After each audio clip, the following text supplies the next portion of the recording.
Let's go to Ann in San Antonio. What's up, Ann? Hi, how are you? I'm good. And you?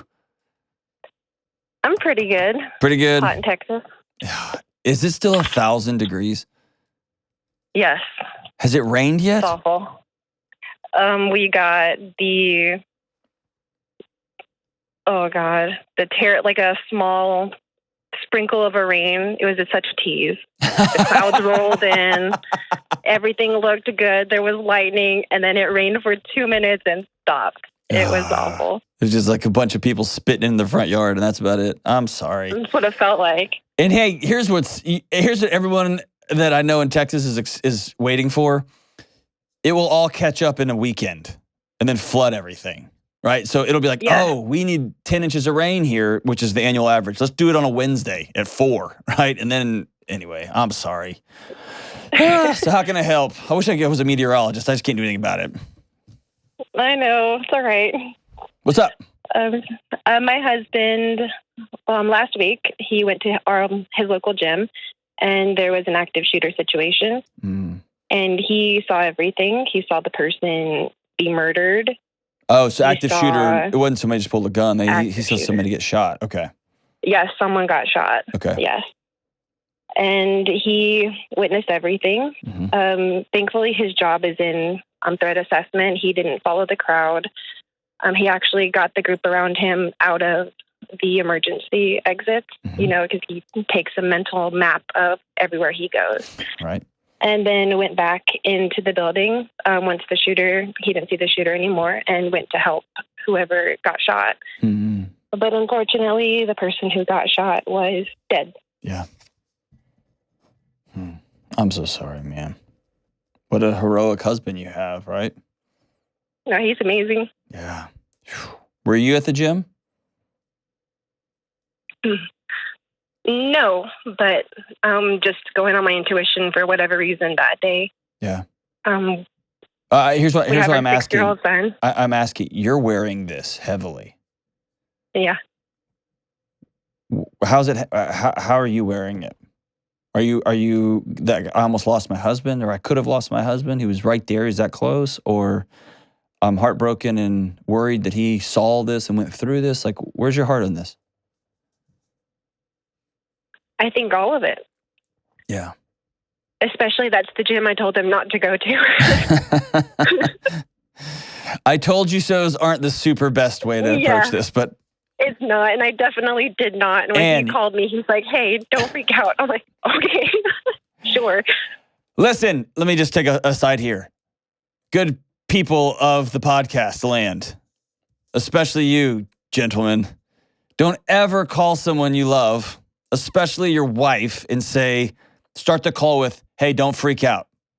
Don't do that. Because that's a recipe for a total freak out. Okay, that was just my public service announcement. Back to you, Ann. Okay, so your husband saw some hard stuff. What's it been like since then? He tends to hold things in, so that's why I'm concerned. He came back home, and he tried to play it off, tried to have some dark humor in it. But we are both in the Marine Corps together. And that's where we met. So I already, seen it. We have a lot of friends who unfortunately committed suicide. And that's where my mind is going. Okay. That you're worried that because he experienced this, ultimately it's going to lead to him taking his life, dying by suicide? I don't know if it would ever go there, but, when I did bring up, maybe you should get some counseling. Maybe there's someone you can talk to. He said no outright. And I was like, no, I think that's stupid and useless. And I think it's because of our friends who have gone through the type of system and it didn't help. Yeah. Okay. So here's what I want you to do in this situation. Here's a couple of things. Okay. Number one, I know you're a veteran. I know you're a Marine. I know you've seen a lot of stuff. I want you to take ownership of your trauma involved here. Secondary traumatic stress is a real thing. Okay? And trauma is cumulative. It adds up over time. And so it might be it might feel weird that this is affecting you so much and you weren't even there. But here's the thing. It just piles onto your body on top of the other traumas you've experienced firsthand or vicariously. Okay? So trauma is cumulative. You've heard me talk about the backpack. If your backpack's already filled to the brim and someone just rests a brick on it, at some point it all falls over. Okay? That's where you are right now. So don't think you're crazy because you can't stop thinking about this and you weren't even there. Okay? But I want you to take ownership that this is your trauma. Because it's easy for you to feel unmoored and untethered and not well, and then to dump all of that on him and his lack of response, and he's not responding in a way that you think he should be responding after going through a really harrowing situation. Okay? I will tell you personally, and I'm going to go ahead and just give a warning here to anybody listening. If there's little ears in the room, you probably want to have them head out, okay? So, Anne, I've been in situations where I've seen the insides of people's bodies on the outside. You too? Have you too? Yes, unfortunately. Okay. And it's very, very different than the movies, right? Yep. And when you're watching a movie, you don't smell. And you don't have to watch your hands and where you're stepping and where you're leaning, right? So I know I'm getting real graphic here, but here's what I'm trying to tell you. I've been there, and almost as a meta, I've been really surprised at how it didn't affect me like I thought it would. To the point that I went and saw a counselor because I thought I was a psychopath. Where it did affect me, though, so I didn't shut me down. Gallows humor is how I handle that stuff. And so it was some real dark humor, making jokes that were inappropriate. And my circle of friends got pretty tight because there was only a few people I could talk to about it.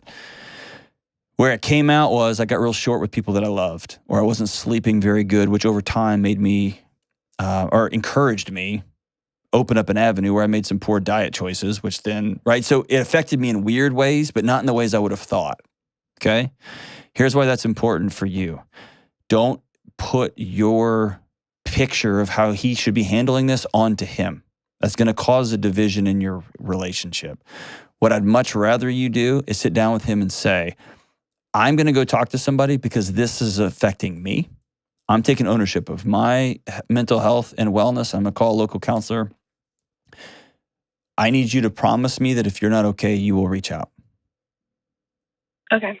And here's another important one. And my wife has been a gift here. She has not, we don't talk, when I was doing crisis, I wouldn't talk about what I saw. I wouldn't bring that stuff up. That wasn't fair to come back from a scene and then just dump that all on her. But she sure did call out, hey, you really have an energy about you that you're looking for a fight. And it's making me uncomfortable. I'd be like, I'm not looking for a fight. And she goes, I know, but I just need you are radioactive. Or I can tell the last 5 nights you haven't slept all night. You're tossing and turning. And so she called out my behavior. She didn't try to armchair diagnose me. She didn't tell me I was doing something wrong. She didn't tell me I was screwing something up. She did call out my behavior as someone who loves me and who spends a lot of time with me. Do you get the difference there? Yeah, and I didn't do any of that. I did mention it, just like, hey, and I did mention it to him, like, hey, maybe if there's someone you need to talk to, and it was out of his behavior, and I said it just like that, not pushing it on him or anything. I was real patient, and I only brought it up once and let it go. Okay, so he was already. What's his behavior? He's usually a happy-go-lucky guy. Mm-hmm. I mean, he's a very approachable. Everybody really, really loves him, and that's kind of why I was concerned, because I do see his behavior changing. He said it doesn't affect him, but I do catch a glimpse. I do pay attention to him, to where a couple of days after it happened, he was just staring off into space. Yep. Even the night it happened, he was just staring off into space, and I didn't push it. I didn't pressure him. One of the first things they did was, after he said he didn't want to seek counseling, I reached out to a couple of his best friends and let them know what happened, and just said, hey, I don't want you to be caught off guard if he does need to talk to somebody.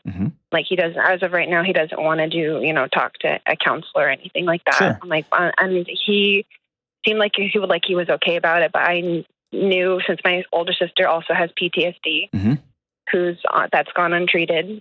We're dealing with her rage fits and everything too. And that. But here's the thing. Let's deal with the behavior, not with the pseudo diagnosis. Okay. Yeah. So if you see him staring off into space, and one of the things, it's funny you mentioned that because that's exactly what my wife would call out. She would say, "You're here, but you're not here." And she would just say it very quietly. "Hey, you're with us, but you're not with us." Or she would say, "Come back to us." That was her quiet thing. And she would do it very gently and quietly. And she'd put her hand on me. Like she would touch my hand or touch my leg and say, "Hey, come back to us." And we would do that at a dinner party. And I would just be staring off into space. Didn't even realize I'd left the room, and I had. Okay?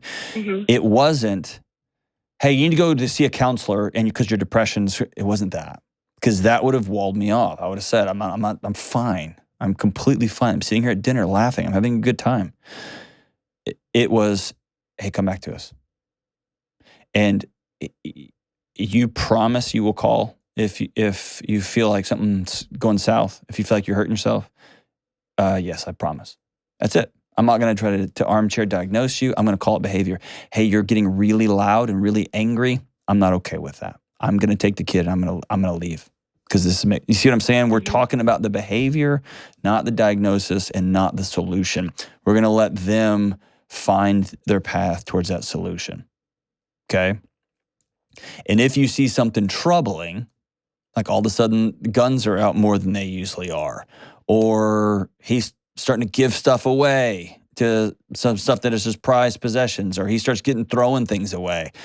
He starts talking about missing some of his friends who died by suicide. If you start getting nervous, then you call everyone you know, right? You call everybody. But this sounds to me like you are struggling with this, and I want you to take ownership of what you're struggling with, okay?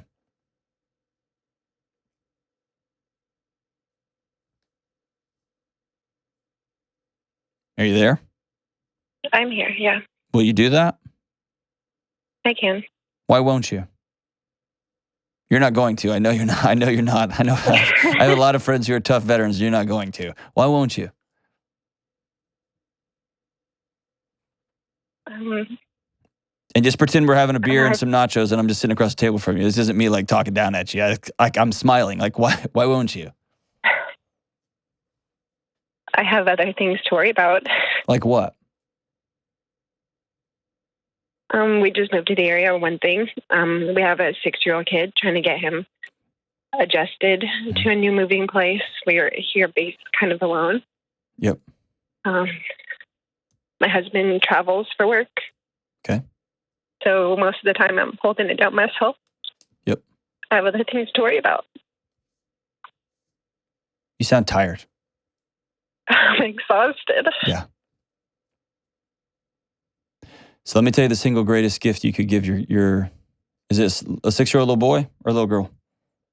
He's a boy. Okay. The single greatest gift you could give your little boy and the single greatest gift you could give your husband is connection. Not that they're getting a performance, not that they're getting a shell of you, but that they're fully getting you. And so what that means is the greatest gift you could give your son and the greatest gift you could give your husband is to get well. Because the evil of trauma is that it disconnects us from relationship. Because other people die. Other people hurt us. And so other people become the thing our body tries to protect us from. And unfortunately, it's the only thing that keeps us well is other people. See how it's a mess? Yep. And you're exhausted and now you're real lonely too, right? Yeah. Yeah. Yeah, I feel like I take care of everyone around me, and I kind of just You do. like I don't go to the doctor unless my leg's falling off or something. And that's not brave. It's not. It's dumb. It's just dumb. It is. It's efficient for everyone else but myself. It's not though. You're giving them 65%. They deserve more of you. And they can only get more of you if you will get well. Yeah, I agree. Have you seen hard stuff?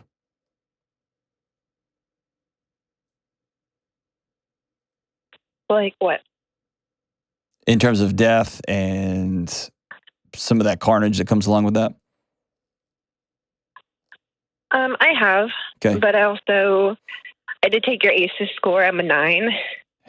That's what I was getting The at. ACEs test score. Yes. Yeah. Often those of us who find ourselves in helping roles are helping because we have to. Right? Yeah. Yeah. I would love, love, love for you to be at your 6-year-old's wedding. And I would love, love, love for you to be that crazy, crazy San Antonio grandma for his little knuckleheaded kids he's going to have. Well, that's what I tell my husband all the time. I'm like, when I'm old, I just want to sit on a front porch with a hound dog and throw pine cones at people walking by. Oh my gosh, we're the same person, dude. I've had basset hounds my whole life, and as soon as Josephine goes to college, I'm getting more hound dogs. They're disgusting and gross and loud, and I love them. Yes. But here's the thing. That picture you have to reverse engineer, just like a mission. Mm-hmm. Here's our objective, and so what do we have to do starting today to make that happen? And so you're playing a long game. And right now you are caught in a common trauma response, which is I just need to get to the next hour, and then the next hour, and then the next hour. And then I collapse at night. Usually I take something to go to sleep, and then I prop myself up with chemicals when I wake up, and then I start the whole thing over again. And I want you to start playing a longer game here. Okay? And that starts with you calling a counselor in San Antonio and saying, I'm new to the area. My ACEs score is a 9, and I'm ready to go to work on me. And you're probably going to have to take a yoga class. You probably have to get massage. You're going to have to learn what good touch and healthy touch is. And you're going to have to learn how to write and journal. You have to learn all this new crap. It's going to be like, come on, man. Yeah. I mean, I do mixed martial arts. Yeah. And me and my husband just started dance lessons because I didn't want a disconnection to happen. I love it. I kind love of it. pushes us outside our comfort zones and I love it. keeps us close, connected. So we have no choice to. Genius. I love it. Love, love, love it. And the last true intimate connection is 2 former Marines getting past the wall and being emotionally vulnerable and intimate when it comes to what I'm thinking and what my needs are and what I love and what I want to do one day. Yeah. And it's basically been us the entire time. We've moved everywhere together. We got married when we were 18. Yep. It's just been us. Yeah. And it's been us looking out for each other.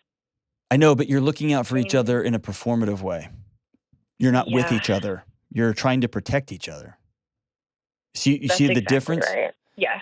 Yeah, we're protecting each other. That's exactly and you get in this weird circle. He wakes up and feels that you're 100 miles away from him, even though you're 3 inches away from him in bed, and he sets off to protect you and help. How is he going to do that? He has no one to shoot anymore, and so he's going to go earn a bunch of money. And he's going to do what he's got to do because he's just going to follow the script on how to take care of a wife in Texas. And you're going to wake up and realize husband just took off again to another town, to another job, to another thing. And I need to protect him because he's going to be busy. He's going to be doing these things. And so I'm going to get a bunch of tasks. And he's going to get a bunch of tasks and a bunch of jobs. And none of that will address, are you with me? Yes. And I think a lot of it, too, is that we both come from similar backgrounds. So we're kind of dedicated ourselves to changing the changing cycles. Awesome. That's amazing. That's amazing. Yeah. That's incredible. If I sent you 2 copies of Own Your Past, Change Your Future, would y'all read them together? I already have it. You got it? Have you read it? Yeah. It's in my Audible. I'm actually on chapter 3. Okay. Stay on the line. I'm going to send you 2 hard copies. You can Audible it too, but if y'all will go through that together, it will give you something to point at. Yeah. And there's a few chapters in there he can roll his eyes at and be like, oh, this is so dumb, blah, blah. Yeah, that's exactly what he's going to do. Of course he is. And you can just laugh. Yeah. And you can tell him to call me. Tell him to call me. We can roll our eyes together. It's fine. Okay. But it will give you an entry point to, well, what do you think about that? And what do you think about that? And I think this is stupid. Why do you think that's stupid? And it gives you an entry point into a conversation, okay? I'm sorry that he experienced this. I'm so glad he was there to save a bunch of people's lives. And I'm glad he's got you to come home and anchor into. Yeah, we balance each other really well. You do? Yes, we balance each other really well. Where he's weak, I'm strong. Where I'm strong, he's weak. And so, I wanted to introduce you to a life not on the teeter-totter. Yeah. Where it doesn't have to balance. Right? Where it's like, yeah, woo, just saying that out loud just now, that's such a military... Of course it is. The way you solve problems. Oh, my God. Oh, my God. Hey, hold on. There's some greatness to that. You have a framework that most people walking down the street don't have. And here's the thing. You've heard me say this a million times on the show. The framework that keeps you alive can be the framework in a different time and period at time. The things that you do to keep you alive when you're a kid are the things that are going to blow your marriage up. The things that you do in the military, the way you solve problems, the way you have to have step-by-step instructions so that we can get this mission, that is amazing. And if the strategies in the plan become more important than your wife or your husband when you're newlyweds trying to figure out life outside of the military, it can become constrictive, right? So don't throw all that stuff out. You may laugh and catch it, be like, oh, sound like I'm in the military again. That's fine. He's lucky to have you. And my hope for you guys is this. Y'all are amazing. Amazing. My hope is that y'all can say, hey, we are doing all of these things. He is all in on loving you, and you are all in on loving him, and you're both all in on taking care of that kid. And it's common, you're taking the lion's share of the work, and you're exhausted, and you're running, and you're lonely in a new town, all those things. My dream for you is that you would say, hey, I'm going to stop driving at 95 miles an hour. I'm going to back it down to 60, 55. I'm going to put on cruise control for a while. I'm going to go sit down and say some things out loud for the first time in my life about what life was when I was a kid, the things I've been through, the things I've seen, the things I've experienced in the military, and it's going to be uncomfortable, and it's going to be gnarly. And I'm going to learn some new skills, and I'm going to process some old traumas so that I will be the most present wife, the most present mom. I will be the most at peace. My body will be at peace so that those I love can anchor and rappel off the side. And husband, by the way, I want you to do that too. That may be a harder sell, but we often learn by watching. So, and go first. You're brave. I'm so grateful for you and your husband and your service and your gifts to our communities. And I'll walk with you every step of the way as y'all head into the new whatever, right? Wherever it goes.